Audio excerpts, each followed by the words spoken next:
ಇದಕ್ಕೆ ಸ್ವಾಗತ. ಪ್ರಪ್ರಥಮವಾಗಿ ಏನು ಇವತ್ತಿನ ಒಂದು ವಿಚಾರಗಳು ನೋಡ್ಕೊಂಡು ಬರೋಣ ಬನ್ನಿ. ದೇಶದ ಪರಿಸ್ಥಿತಿ ಅಧೋಗತಿ, PM ಮೋದಿ ಒಬ್ಬ ಕಟುಕ.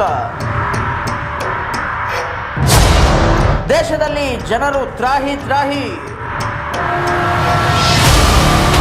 ವಿಜ್ಞಾನಿಗಳು ಉಪವಾಸಕ್ಕೆ ಕುಳಿತರು, ಕ್ಯಾರೆ ಅನ್ನದ ಪ್ರಧಾನಿ. ಧರ್ಮೇಂದ್ರ ಪ್ರಧಾನ್ ರಾಜೀನಾಮೆ ನೀಡುತ್ತಾರಾ?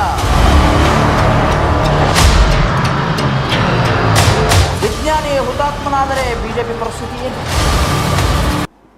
ನೋಡಿದ್ರಲ್ಲ ವೀಕ್ಷಕರೇ, ಇವತ್ತಿನ ಒಂದು ಚೌಕಟ್ಟು ಯಾವ ರೀತಿ ಅಂತ ಹಾಕೊಂಡಿದೀವಿ ನಾವು ಅಂತ ಹೇಳಿ.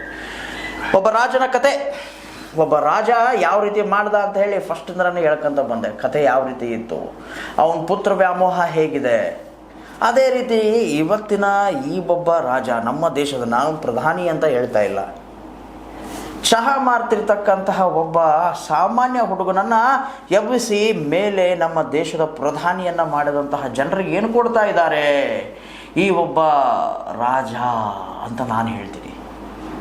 ಯಾಕೆ ಈ ಮಾತು? ಇವತ್ತಿಗೆ 15 ದಿನ ಮುಗಿದು 16ನೇ ದಿನಕ್ಕೆ ಕಾಲಿಟ್ಟ ಉಪವಾಸ ಸತ್ಯಾಗ್ರಹ.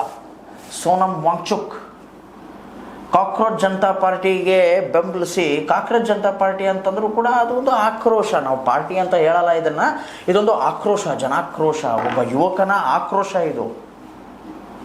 ಅದಕ್ಕೆ ಸಪೋರ್ಟ್ ಮಾಡಿ ಸೋನಂ ವಾಂಗ್ಚುಕ್ ವಿಜ್ಞಾನಿ, ವಿದೇಶಗಳಲ್ಲಿ ನಮ್ಮ ದೇಶದ ಹೆಸರನ್ನ ಎತ್ತಿ ಹಿಡಿದಂತಹ ಮೇಧಾವಿ.